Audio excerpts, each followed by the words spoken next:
Aristóteles, acerca del alma. Capítulo 1. En que se recorren minuciosamente las múltiples cuestiones con que se ha de enfrentarse el presente estudio en torno al alma, partiendo por supuesto de que el saber es una de las cosas más valiosas y dignas de estima, y que ciertos saberes son superiores a otros, bien por su rigor, bien por ocuparse de objetos mejores y más admirables. Por uno y por otro motivo deberíamos con justicia colocar entre las primeras la investigación en torno al alma. Más aún, parece que el conocimiento de ésta contribuye notablemente al conjunto del saber, y muy especialmente al que se refiere a la naturaleza. El alma es, en efecto, como el principio de los animales. Por nuestra parte intentamos contemplar y conocer su naturaleza y su entidad, así como cuántas propiedades la acompañan. De estas las leyes que parecen ser afecciones exclusivas del alma, mientras que otras parecen afectar además y en virtud de ella a los animales como tales. En cualquier caso, y desde todos los puntos de vista, resulta dificilísimo llegar a tener convicción acerca de alguna de ellas, pues al ser esta de investigación, me refiero a la investigación en torno a la entidad y la esencia común, también a otros muchos tratados. Cabría pensar que existe un método único para todos, y cada uno de aquellos objetos cuya entidad queremos conocer, como ocurre con la demostración en el caso de los accidentes propios, de manera que resultaría necesario investigar semejante método. Si por el contrario no existe un método único y común en torno a la esencia, entonces el empeño se hace más difícil todavía, puesto que será necesario determinar cuál es el modo de proceder adecuado para cada paso. Pero una vez aclarado esto, si se trata de demostración o división o incluso de cualquier otro método, la cuestión da lugar aún a múltiples dificultades y extravíos en lo que se refiere a cuáles son los principios que se ha de partir la investigación, y es que los principios son distintos cuando son distintos los objetos, como ocurre con los números y las superficies. Resulta sin duda necesario establecer en primer lugar a qué género pertenece y qué es el alma.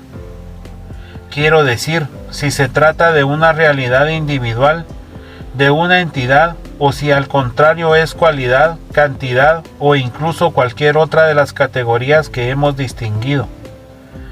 Y en segundo lugar, si se encuentra entre los seres en potencia o más bien constituye una cierta entelequía.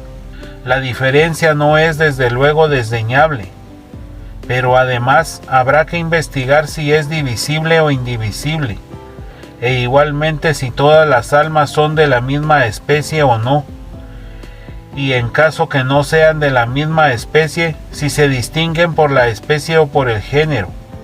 Ocurre, en efecto, que cuantos actualmente tratan e investigan acerca del alma, parecen indagar exclusivamente acerca del alma humana. Ha de tenerse cuidado, pues no vaya a pasarse por alto la cuestión de si su definición es única como la del animal, o si es distinta para cada tipo de alma. Por ejemplo, del caballo, del perro, del hombre, del Dios. En cuyo caso el animal, universalmente considerado, o no es nada o es algo posterior, e igualmente, por lo que se refiere a cualquier otro atributo que pueda predicársele en común. Más aún, si lo que hay son muchas partes del alma y no muchas almas, está el problema de si ha de investigarse primero el alma como totalidad o las partes. Por lo demás, es también difícil de precisar cuál de estas partes son por naturaleza diversas entre sí, y si procede a investigar primero las partes o bien sus actos. Por ejemplo, el inteligir o bien el intelecto, el percibir sensitivamente o bien la facultad sensitiva, e igualmente en los demás casos. Pero si se conoce prioridad a los actos, surgirá nuevamente la dificultad de si se han de estudiar sus objetos antes que ellos, por ejemplo, lo sensible antes que la facultad sensitiva y lo inteligible antes que el intelecto. Por otra parte, y según parece, no solo es útil conocer la esencia para comprender las causas de las propiedades que corresponden a las entidades. Por ejemplo, en matemáticas, saber qué es la recta, la curva, la línea, la superficie para comprender a cuántos rectos equivalen los ángulos de un triángulo, sino que también, y a la inversa, las propiedades contribuyen en buena parte al conocimiento de la esencia, pues si somos capaces de dar razón acerca de las propiedades, ya acerca de todas, ya acerca de la mayoría, tal como aparecen, seremos capaces también en tal caso de pronunciarnos con notable exactitud acerca de la entidad.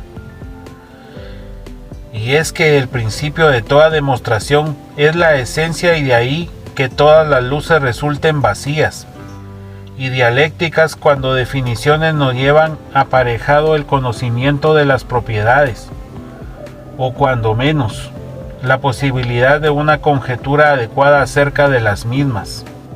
Las afecciones del alma, por su parte, presentan además la dificultad de si todas ellas son también comunes al cuerpo que posee el alma, o si por el contrario hay alguna que sea exclusiva del alma misma. Captar esto es desde luego necesario, pero nada fácil. En la mayoría de los casos se puede observar cómo el alma no hace ni padece nada sin el cuerpo. Por ejemplo, encolerizarse, envalentonarse, apetecer, sentir en general. No obstante, el inteligir parece algo particularmente exclusivo de ella.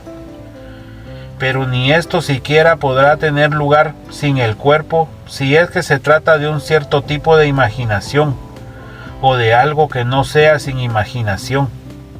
Por tanto, si hay algún acto o afección del alma que sea exclusivo de ella, ella podría a su vez existir separada, pero si ninguno le pertenece con exclusividad, tampoco ella podrá estar preparada, sino que le ocurrirá, igual que a la recta, a la que en tanto que recta corresponden muchas propiedades, como la de ser tangente a una esfera de bronce en un punto, por más que la recta separada no pueda llevar a cabo tal contacto, y es que es inseparable toda vez que siempre se da en un cuerpo. Del mismo modo parecen que las afecciones del alma se dan con el cuerpo: valor, dulzura, miedo, compasión, osadía, así como la alegría, el amor y el odio. El cuerpo desde luego resulta afectado conjuntamente en todos estos casos. Lo pone de manifiesto el hecho de que unas veces no se produce ira ni terror, por más que ocurran afecciones violentas y palpables, mientras que otras veces se produce la conmoción bajo el influjo de afecciones pequeñas e imperceptibles. Por ejemplo, cuando el cuerpo se halla excitado y en una situación semejante a cuando uno se encuentra encolerizado. Pero he aquí un caso más claro aún, cuando se experimentan las afecciones propias del que está aterrorizado, sin que esté presente objeto terrorífico alguno. Por consiguiente, y si esto es así, está claro que las afecciones son formas inherentes a la materia, de manera que las definiciones han de ser de este tipo. El encolerizarse es un movimiento de tal cuerpo o de tal parte o potencia producido por tal causa con tal fin, de donde resulta que corresponde al cuerpo físico ocuparse del alma, bien de toda alma, bien está la clase de alma en concreto. Por otra parte, el físico y el dialéctico definirán de diferente manera cada una de estas afecciones. Por ejemplo, ¿qué es la ira? El uno hablaría del deseo de venganza o de algo por el estilo, mientras el otro hablaría de la ebullición de la sangre o el elemento caliente alrededor del corazón.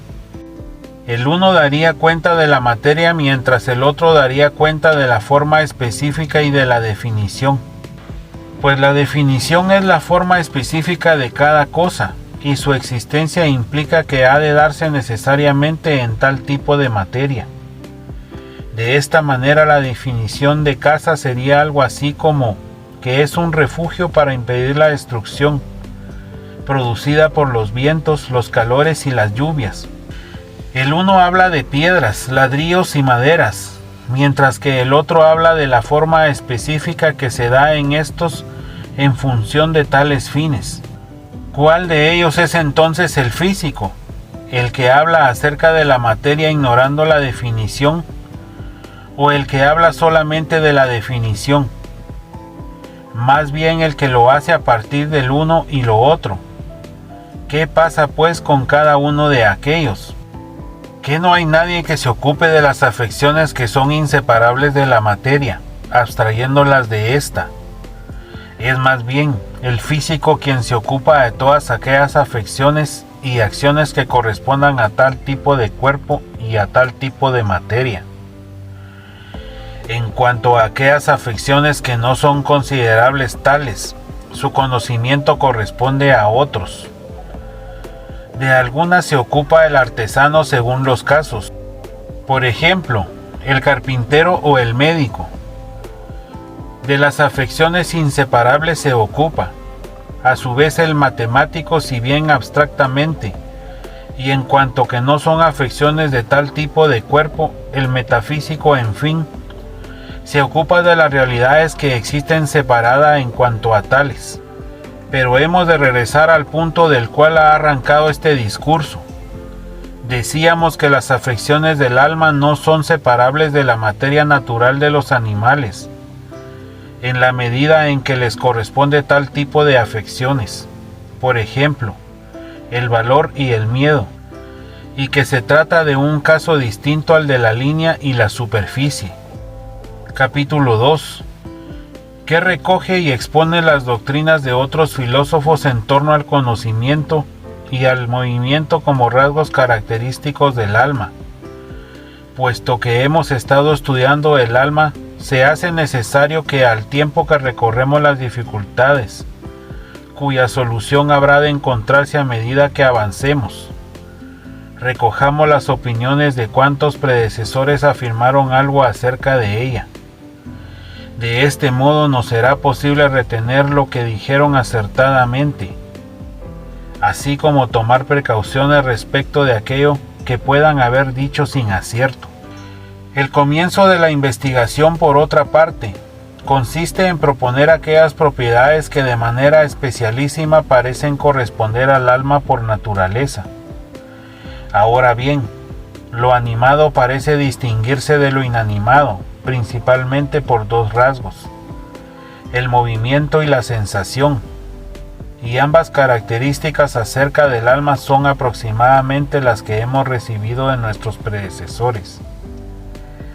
Algunos afirmaron en efecto que el alma es primordialmente y de manera especialísima el elemento motor, y como por otra parte pensaban que lo que no se mueve no puede mover a otro, supusieron que el alma se encuentra entre los seres que se mueven. De ahí que Demócrito afirme que el alma es un cierto tipo de fuego o elemento caliente, siendo infinitos en número las figuras y los átomos.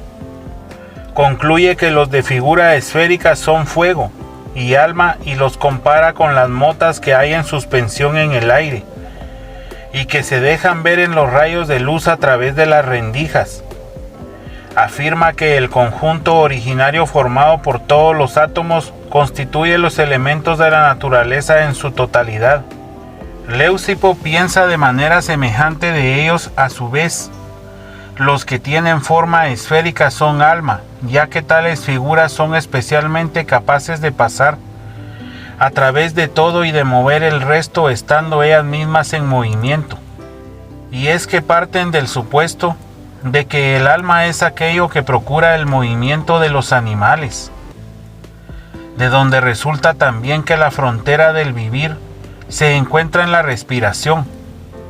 En efecto, cuando el medio ambiente contrae a los cuerpos empujando hacia el exterior aquellas figuras que por no estar jamás en reposo, procuran a los animales el movimiento. La ayuda viene de fuera al penetrar otras semejantes en el momento de la respiración. Y es que estas últimas, contribuyendo a repeler la fuerza contractora y condensadora, impiden que se dispersen las figuras ya representantes en el interior de los animales. Estos a su vez viven hasta tanto son capaces de realizar tal operación. Parece por lo demás que la doctrina procedente de los pitagóricos implica el mismo razonamiento.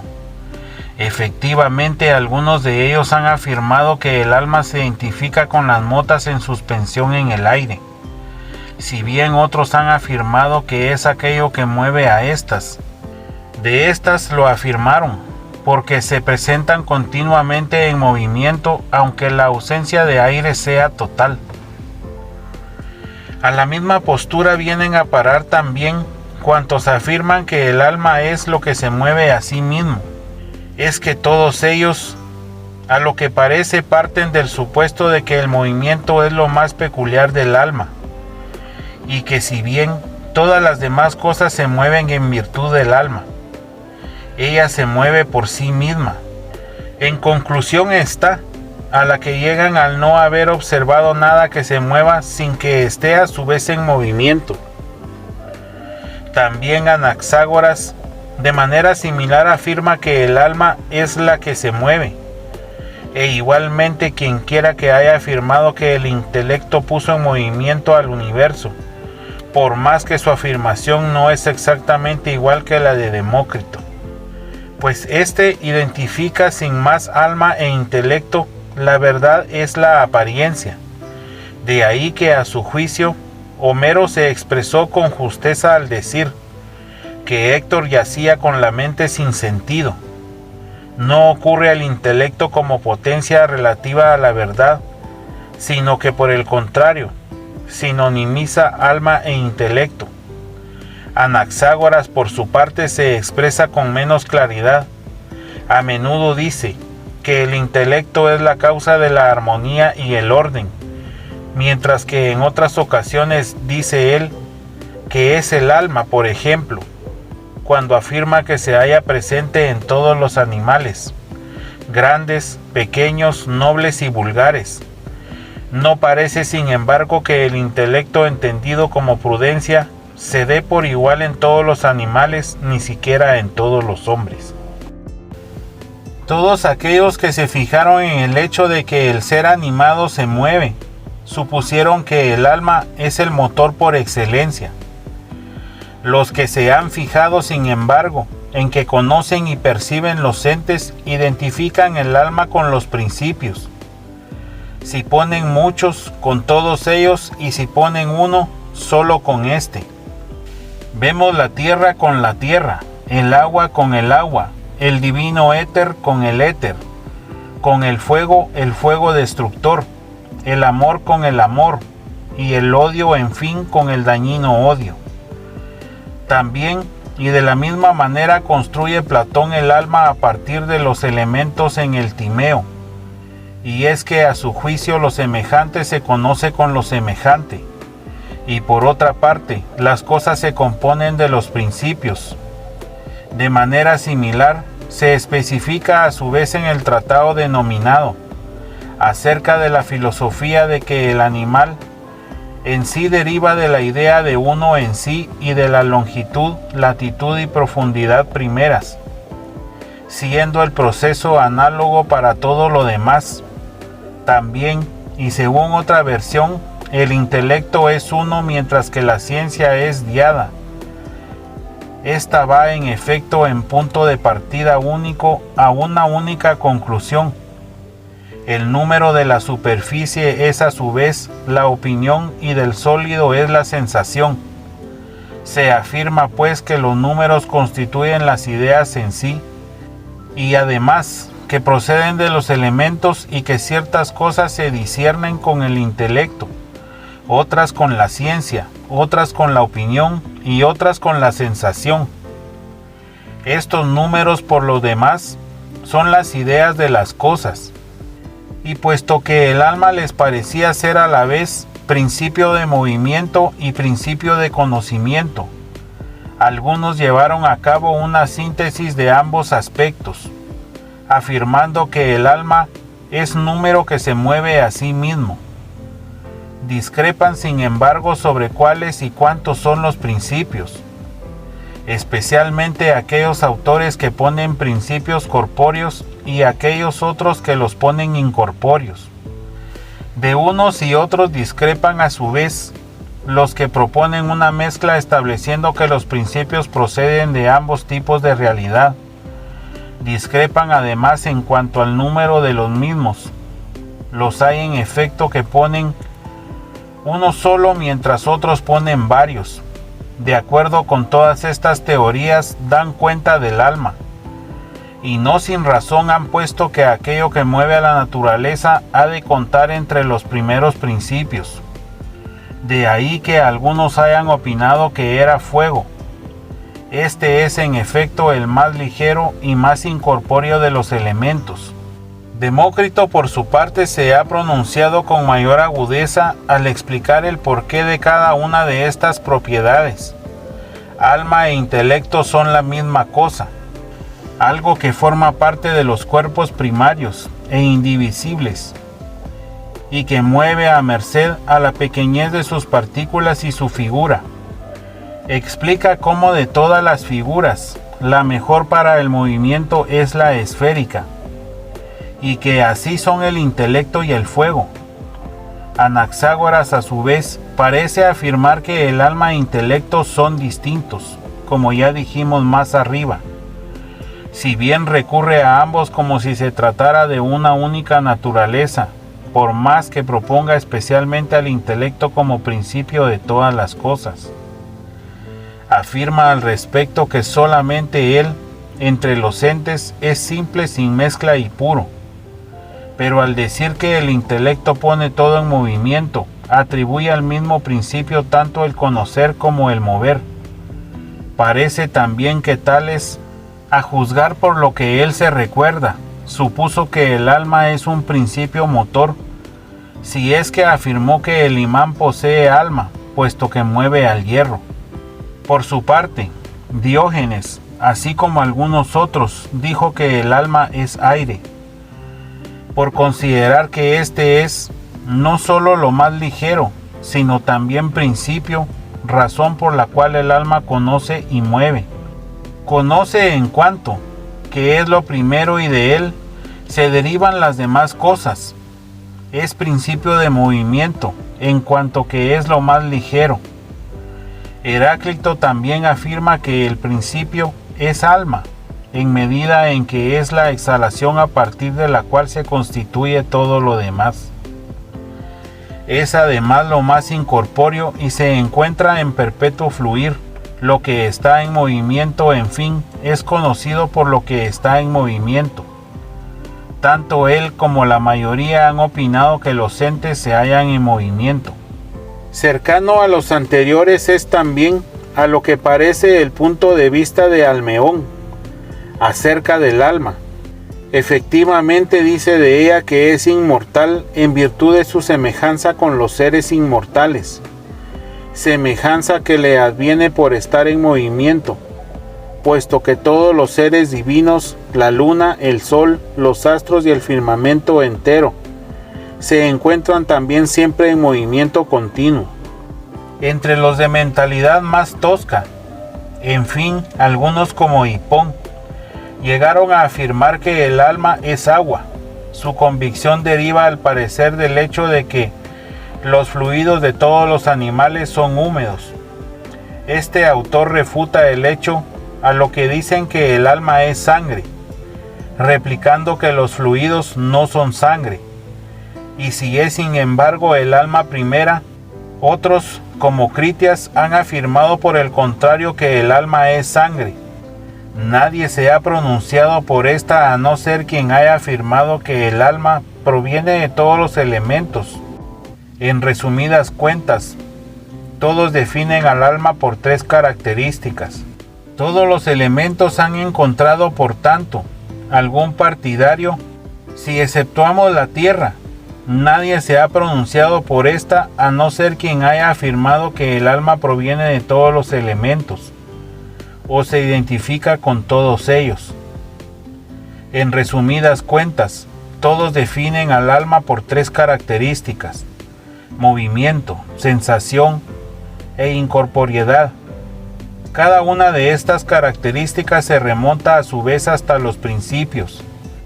De ahí que los que definen al alma por el conocimiento hagan de ella un elemento o algo derivado de los elementos coincidiendo entre sí en sus afirmaciones, a excepción de uno de ellos. Afirman en efecto que lo semejante es conocido por lo semejante, y puesto que el alma conoce todas las cosas, la hace compuesta de todos los principios. Por tanto, todos aquellos que afirman que hay una única causa y un único elemento, establecen también que el alma es ese único elemento. Por ejemplo, el fuego o el aire. Por el contrario, aquellos que afirman que los elementos son múltiples, hacen del alma también algo múltiple. Anaxágoras es el único en afirmar que el intelecto es impasible y que nada tiene en común con ninguna otra cosa. ¿Cómo y por qué causa conoce siendo de naturaleza tal? Ni lo ha dicho, ni se sucede con claridad, ni lo ha dicho, ni se deduce con claridad de sus afirmaciones. Por otra parte, aquellos ponen la contrariedad entre los principios que construyen el alma a partir de los contrarios, mientras que los que establecen como principio alguno de los contrarios. Por ejemplo, lo caliente o lo frío, o cualquier otro por el estilo. Establecen también paralelamente que el alma es solo uno de los contrarios. De ahí que busquen apoyo en los hombres. Los que afirman que el alma es lo caliente, pretenden que sen deriva de vivir y sen de hervir. Los que afirman que el alma es lo frío proceden del alma. Deriva su denominación de sicrón, frío, en razón del enfriamiento resultante de la respiración. Estas son las doctrinas transmitidas en torno al alma, así como las causas que han motivado a que los autores se expresen al respecto de tal manera. Capítulo 3, donde se critica la teoría según la cual el alma se mueve por sí, atendiéndose de modo muy especial a la versión platónica de la misma. Analicemos en primer lugar lo relativo al movimiento, ya que a buen seguro no solo es falso que la entidad del alma sea tal cual afirman quienes dicen que es aquello que se mueve a sí mismo, o bien aquello que tiene la capacidad de moverse a sí mismo, sino que además es imposible que el movimiento se dé en el alma. Por lo tanto, se ha quedado explicado con anterioridad que no es necesario que lo que se mueve se encuentre a su vez en movimiento, pero es que además, y puesto que todo lo que se mueve puede moverse de dos maneras, puede en efecto moverse ya por otro, ya por sí. Decimos que es movido por otro todo aquello que se mueve por encontrarse dentro de algo que está en movimiento. Por ejemplo, los marineros, que desde luego se mueven de igual manera que el navío, ya que éste se mueve por sí, y aquellos por encontrarse dentro de algo que está en movimiento. Esto resulta evidente si se atiende a las partes del cuerpo, el propio movimiento de los pies, y por tanto también de los hombres, es la marcha. Ahora bien, tal movimiento no se da en nuestro supuesto en los marineros. En fin, puesto que moverse significa dos cosas distintas, veamos ahora en relación con el alma, si es que se mueve por sí y por si participa del movimiento, puesto que 4 son las clases de movimiento: traslación, alteración, corrupción y crecimiento. El alma habrá de moverse o conforme a una de ellas, o conforme a varias, o conforme a todas. Por otra parte, si no es por accidente como se halla en movimiento, el movimiento habrá de corresponderle por naturaleza, y si esto es así, entonces le corresponderá también por naturaleza el lugar, ya que todos los tipos de movimientos señalados se dan en un lugar.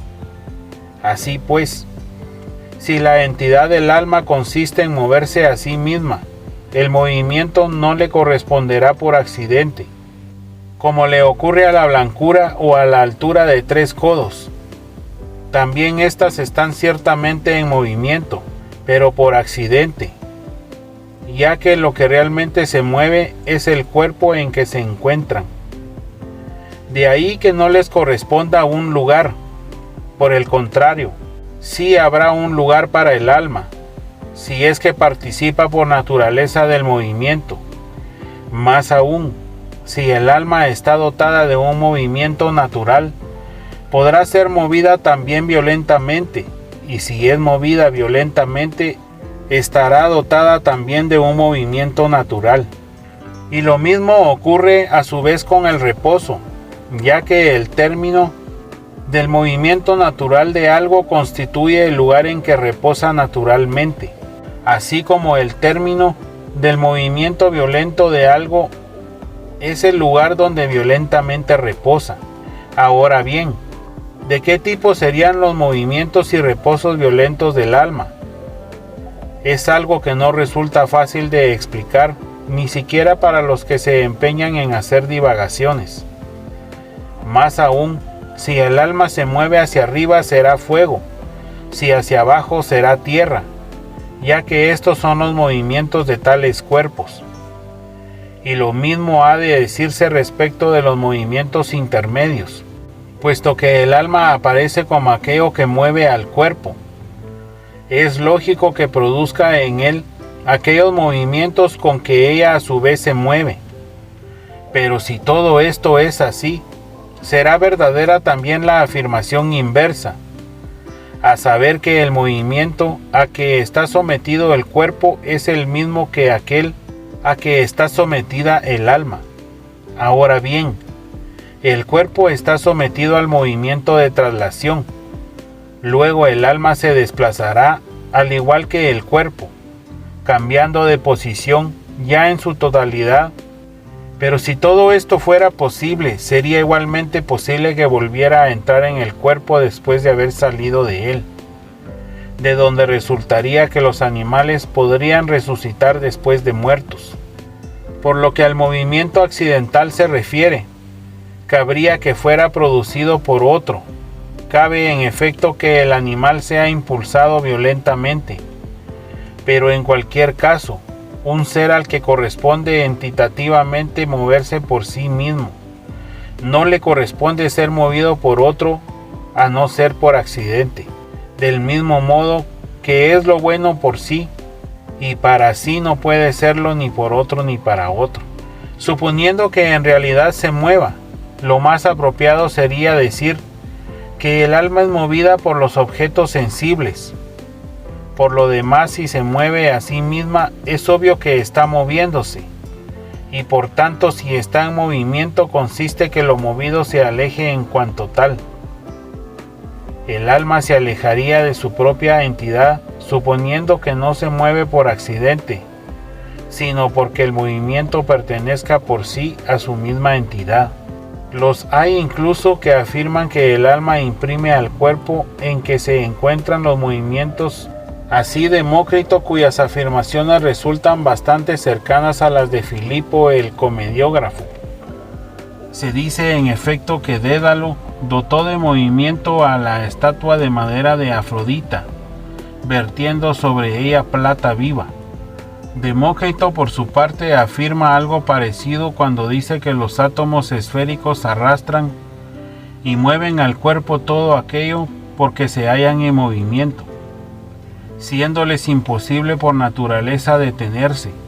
Nosotros, por lo demás, preguntaríamos si son estos los mismos átomos los que producen el reposo. Resultaría difícil y hasta imposible explicar de qué modo podrían producirlo, aparte de que no parece que el alma mueva al animal en absoluto de este modo, sino a través de cierta elección e intelección. En esta misma línea, el Timeo presenta también una explicación de carácter físico sobre cómo el alma mueve al cuerpo. Al moverse ella misma mueve simultáneamente al cuerpo por estar ligada a él.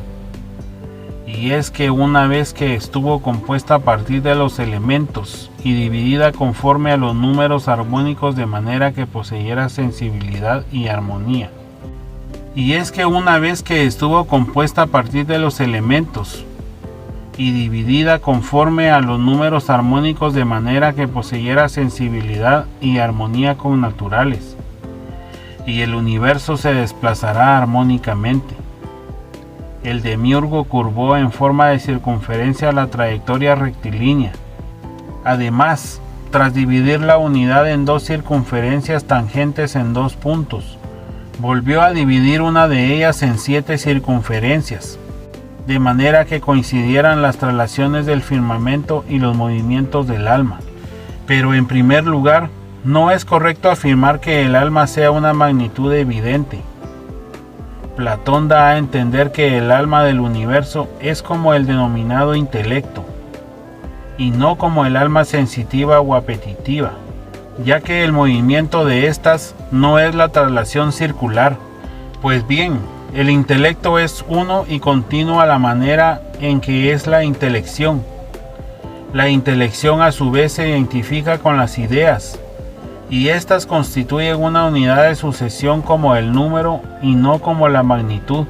Luego el intelecto no tendrá tampoco este tipo de unidad, sino que o carecerá de partes o en cualquier caso no será continuo a la manera de magnitud.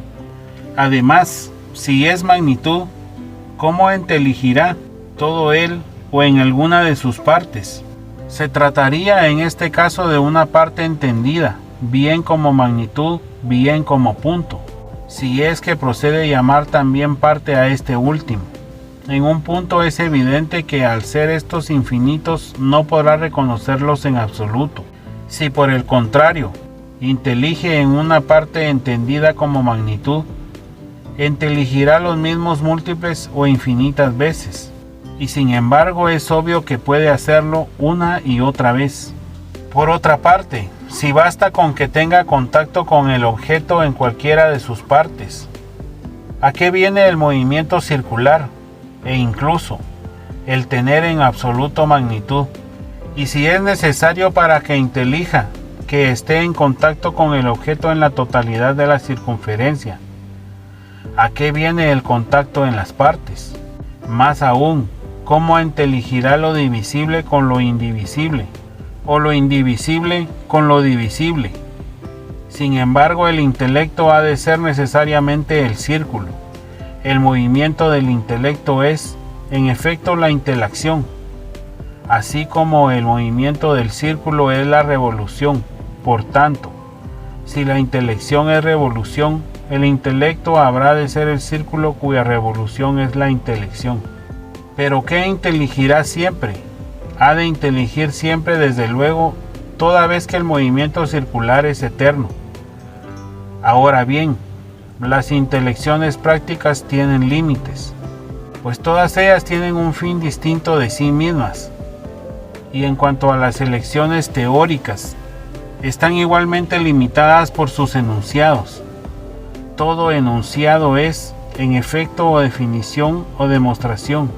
En cuanto a las demostraciones, no solo parten de un principio, sino que además tienen de alguna manera su fin en el silogismo o en la conclusión, y si no tienen fin, desde luego que no regresan de nuevo al principio, sino que siguen la trayectoria rectilínea, al avanzar asumiendo siempre un término medio y un extremo. El movimiento circular, por el contrario, regresa de nuevo al principio, En cuanto a las definiciones, todas son limitadas. Más aún, si la misma revolución se repite muchas veces, por fuerza inteligirá lo mismo muchas veces. Y sin embargo, la intelección se asemeja a la acción de detenerse y al reposo más que al movimiento. Y lo mismo pasa con el silogismo. Pero, ¿qué es además lo que no es fácil? Sino violento no puede ser feliz. Ahora bien, si el movimiento no constituye su entidad, estaría en movimiento antinaturalmente. Además, y por otro lado, el estar mezclado con un cuerpo sin poder separarse de él es algo que produce dolor. También queda sin explicar, en fin, la causa de que el firmamento se desplace con movimiento circular, pues ni la entidad del alma es causa de este desplazamiento circular, sino que se mueve así por accidente, ni tampoco es el cuerpo la causa. El último término lo sería el alma en vez de él, pero tampoco se especifica que se trata de algo mejor. Y sin embargo, Dios debió hacer que el alma se moviera circularmente, porque es mejor para ella moverse que estar inmóvil, moverse así que de cualquier otra manera. Dejemos ahora a un lado tal investigación. Por lo demás, tal teoría, así como la mayor parte de las propuestas acerca del alma, adolecen del absurdo siguiente, que unen e introducen el alma en un cuerpo, sin preocuparse de definir ni el porqué ni la manera de ser del cuerpo. Este punto, sin embargo, parece ineludible, pues uno actúa y otro aparece. Uno mueve y otro es movido cuando tienen algo en común. Y esas relaciones mutuas no acontecen entre elementos cualquiera al azar. Ellos, no obstante, se ocupan exclusivamente de definir qué tipo de realidad es el alma, pero no definen nada acerca del cuerpo que la recibe, como si fuera posible, conforme a los mitos pitagóricos, que cualquier tipo de alma se albergara en cualquier tipo de cuerpo. Parece efectivamente que cada uno posee una forma y una estructura peculiares. En definitiva, se expresan como quien dijera que el arte del carpintero se alberga en las flautas, y es que es necesario que el arte utilice sus instrumentos y el alma utilice el cuerpo.